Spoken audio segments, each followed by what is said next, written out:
Oh, hey there, it's Randy from Syntapa.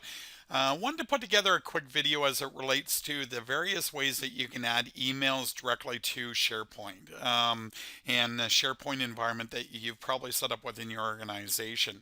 Now, as you know, SharePoint is a fantastic tool as it relates to capturing information, but also being able to allow other users to be able to access that information.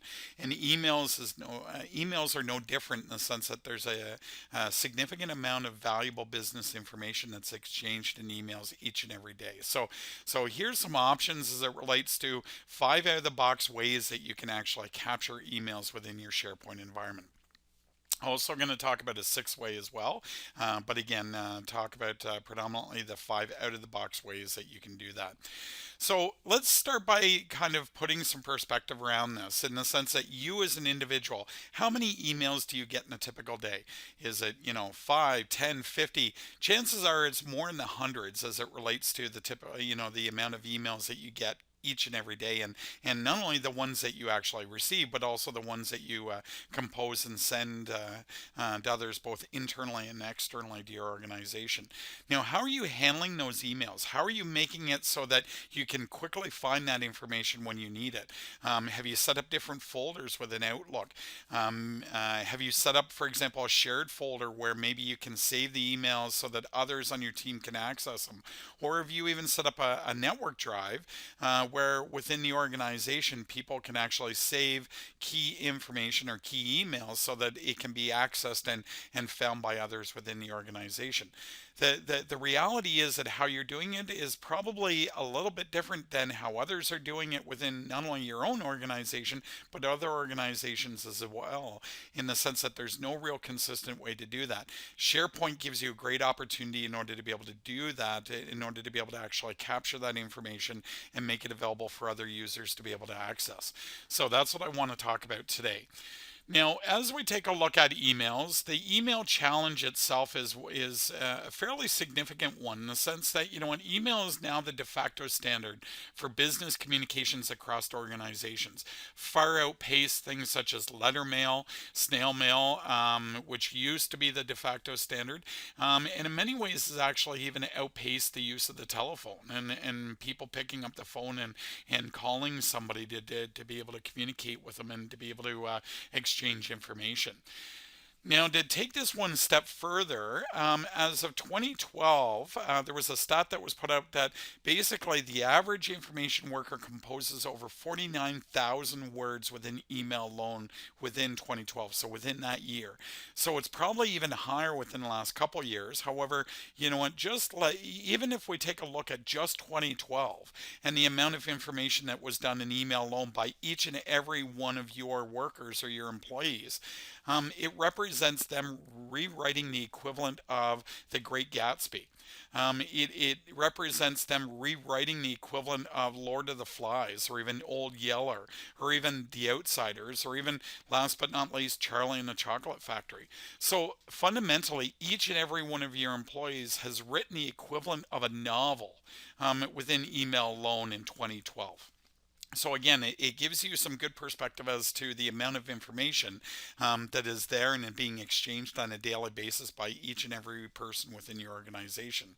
So now when we look at some of the users and the employees within the organization, these emails could be everything from emails to clients that you're working with, the people that pay the bills and keep your doors open and the lights on, as well as it could actually be emails back and forth internally about different projects or things that are happening, or the day-to-day business that's going on within your organization, or it could actually be emails back and forth with other external stakeholders like your suppliers, partners, or any other external parties that you may be working with. But it's not just about the emails as it is about basically everything that's within the email, not only the text and the content within the email itself, but also many of those emails have a number of different attachments and documents that are also included within the email. Things such as contracts, purchase orders, quotes, proposals, legal agreements. The reality is that even with some of the capabilities within, the Adobe and working with PDFs, the ability to actually execute agreements and send back an agreement with signatures. So the whole legal elements of around the information that's being exchanged both internally and externally as it relates to emails, you can start to begin to appreciate the amount of information and valuable and key business information that's within each and every one of your users' email environments. So now those two users are typically handling them a little bit differently, how they handle those emails, the attachments and the information within that. Maybe they have a certain set of folders set up. They have it prioritized within their own Outlook as to how they're storing that information. Maybe they do have that shared folder that they're sharing it with others on the team, or maybe there's a network drive that you've set up within the organization for people to be able to actually save and be able to access some of this valuable information, or the emails and the valuable information that's contained within it. However, the reality is that every user is completely different as to how they handle that information and how they're handling emails. And ultimately, any one of the three ways that we've talked about now, whether it be basically through, everything resides within a particular user's Outlook, or whether it's a shared folder or even a network drive, it's not easily found or searchable for other users. And ultimately, there's a higher risk of loss as it relates to that. So if somebody, the laptop actually gets ruined, gets dropped out of gets run over by a car, the scenarios are endless. Or even the employee wins the lottery and all of a sudden decides to take off somewhere down south, basically for a number of months and not return the laptop. All that information, all the valuable information that's contained by that user within the particular laptop is not available for you, and obviously significantly increases the risk of loss of this valuable business information. So now when it comes to SharePoint, SharePoint again is a fantastic tool for capturing information, being able to share it and be able to allow other users to be able to access that. So, but when it comes to accessing or actually harvesting the emails and making it available in SharePoint, there's 5 out of the box ways that you can do this. And I encourage you to also do a Google search, because there's some great articles that go through how to go about doing this, each one of these 5 different ways. I'm not going to go into too much detail as to how to go about setting them up, but I wanted to basically do a quick review of those 5 options, the pros and cons, and I'm actually going to demonstrate the first 2 and then just talk about the last 3. So first off, the simplest one is basically where the user takes the email, they do a save as, they store it in the standard .msg format, which allows other users to be able to open it up in Outlook and access that particular email. Now, the biggest challenge here is the fact that it's time consuming, very hard to assign attributes to that particular email, and the thing is, each and every email has to be done separately, so it has to be repeated for each email that the user would like to add to a particular SharePoint. And again, I'm going to show that how to do that here in a second. The other option is to use the web dev capabilities, and now this is a bit more stable than actually creating a network drive where you can actually store information. Again, it is available in the standard .msg format, which means that the users that are accessing the email can open it up within Outlook. But again, it only supports some of the basic capability within SharePoint, and it also allows through this process, it allows the user to be able to circumvent some of the existing controls and the security and the capabilities that you may have actually set up within SharePoint itself. So let's take a look at these 2 different ways in order to be able to do this, and then I'm going to circle back and talk about the other 3 as well. So first off, as you can see here, here's standard SharePoint. So here's an example here. I want to save this to a particular SharePoint, and again, I'll just come back into here. You'll see here's a particular library, standard 2010 implementation of SharePoint. This is just one of our demo sites. You can see we've set up with different libraries and different sites, what have you. But anyway, anyway, I come back to the email itself. Basically within this, I basically go up and save as. And what I'm going to do is I'm going to save this to my desktop. I'm going to save it to my desktop as Google Alert SharePoint, and I'm going to go ahead and hit save on that. Now, what I do is I come back into SharePoint, my SharePoint, the particular site and the particular library that I want to add this to. I choose Add Document. I then browse and basically find that particular email. So there it is right there, and hit Open and hit OK, and basically it allows me to be able to do this. And now again, it's just allowing me to capture some of this information, and I'm just going to put test email and basically hit save on this. And as you can see, once I've done that, it refreshes, and obviously there is that particular email. Okay, so now the other way that I had talked about was the web dev capability as well, and how you do that is particular user comes up to the library tab, and basically what they do is they choose to open with Explorer, and what this is doing is it's opening up this particular SharePoint library, and within the Explorer view in order to be able to do that. Now, the using the web dev capability is that I can come here and I can take a particular email, and you'll notice that this is actually, and I want to show you, this is basically two different emails. This is the one that I've uploaded before. Now I'm going to go ahead and upload this one, and basically all I do is I grab that and I drag it over and I put it within the web dev or the Explorer window, and go ahead and drag it and drop it into that area.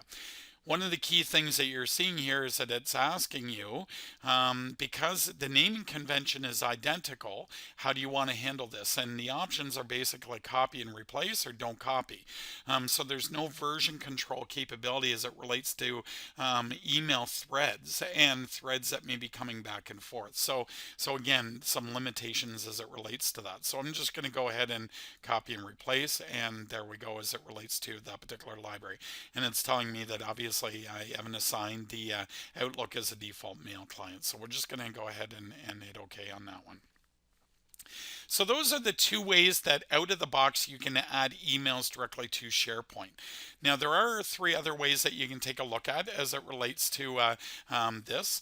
And so one of the ways that you can do that is you can actually map a network drive. So this is great for adding multiple emails to one particular library. Again, it's using the standard MSG format. Now it only works for the libraries. So and obviously you don't have the ability to assign different column values or metadata as it relates to that. The other option is to create a email enabled SharePoint list or library. Now within that is the fact that it's quick and easy to be able to do that. However, what it's doing is it's setting up a dedicated email address. So the user would actually then turn around and have to remember that email address in order to be able to add that email to that particular library. So this is great if you have one library where you've assigned everything as it relates to emails that you want to capture within the organization, because then there's only one email address. Whereas if you actually want to capture it in multiple libraries, it's then up to the user to remember separate email addresses and try to remember which particular email addresses for which library in order to be able to make sure that the information is getting into the right one. The final one, as it relates to being able to add emails to out-of-the-box SharePoint, is using things such as discussion boards. And now you can easily drag and drop the emails to there, but it is available both within Outlook and SharePoint for users to be able to view it. However, it's not stored in the MSG format. So in other words, it's not you can't open it up within Outlook. And as well as the fact that you don't have the ability to have version control or again the metadata capability within that. So fundamentally, out of these different elements, the challenge becomes the fact that the user is ultimately in control. So in other words, if life gets busy for them, or they're used to certain habits where that habit is not one where they're actually saving the key information to SharePoint, chances are it doesn't get done. And fundamentally, if the users don't see the value, if they don't see the return from the amount of investment, time investment that they make into saving this information into SharePoint, chances are they're not going to be able to make it happen, or they're not going to make it happen, and they're going to circumvent the system. And I guess fundamentally one of the bigger challenges is that interactions take place everywhere. People are out on the road, they're visiting clients, maybe they're at different sites, maybe they're working from home. So the thing is, they're not at their desk all the time in order to be able to ensure that this information is captured and uploaded into SharePoint. However, these are 5 out of the box ways that you can easily add emails to your particular SharePoint. So one of the key things that I want to talk to you about is I want to show you how you can go about doing this using a third-party tool as well, which is one of those being the Syntapa Add To component. With the Syntapa Add To component, one of the key things you'll notice here is that the outlook is identical to what users are used to seeing, with the exception of one different element, which is the IMS tab up here. And I'm going to show you the capability of the IMS, which stands for Information Management System, but the Add To component that plugin that we offer to allow you to be able to easily capture emails from users into your SharePoint environment. So there's 2 ways to do this. So first off, what it is that there's a standard way, which is basically, before I do that, I want to actually show you our SharePoint environment. And this particular environment, you can see that in this case, what we're doing is this is actually our own internal SharePoint environment. And I have a particular page that's set up for business development, prospects, and as you can see, being interfacing with a particular company called Acme Incorporated. So now back to the email itself. I can turn around and do this. I'm just going to send a test message. And as soon as I hit send, the Add To component comes up and it asks me to profile that particular document. So in this particular case, what I can do is, because it's recognized, again, it's pulling the information from our SharePoint environment in the sense of the particular sites, the libraries. In this case, I can quickly profile this with a matter of a few clicks. First off, it's capturing a lot of the information already about who the owner is, the date, the subject line, as well as the fact that I can quickly come in here and assign it to a particular client within here. So I'm going to assign it to Acme. And go ahead and basically choose Acme that who I want to assign it to. Maybe there's a particular project that I'd like to assign this particular message to as well. A number of different options within the Add To component that are available. You have the option that you can allow users to either delete Exchange copy after saving, so if you don't want to maintain a copy within Exchange, as well as deleting attachments in Exchange as well. Now this particular email doesn't have attachments, but we do have the capability within the Add To be able to save either the message, like the email itself, the attachments, or both. And if there were attachments, you would actually see it here, or actually it does actually show a image, which is my signature file. So I could save, for example, just a particular attachment by itself and not the email. But I'm going to go ahead and save everything as it relates to that, and go ahead and basically save this to the particular environment. You'll notice here that it's coming up and asking me that there's something there that already exists within the specified location. Do I want to go ahead and overwrite it? If a new version, so we do have versioning enabled, what it will be doing is it's adding it as a new version to that particular email. So I'll go ahead and hit yes on that particular one. Another option to take a look at is existing emails. If users want to add a particular email within their inbox in order to be able to add it to Outlook or the SharePoint using the Add To component, basically they right mouse click Add to IMS, and again, it comes up with the exact same dialog box as it relates to profiling that particular email. So again, makes it very easy and quick for users to be able to quickly add emails, either multiple emails or single emails directly to your particular SharePoint environment.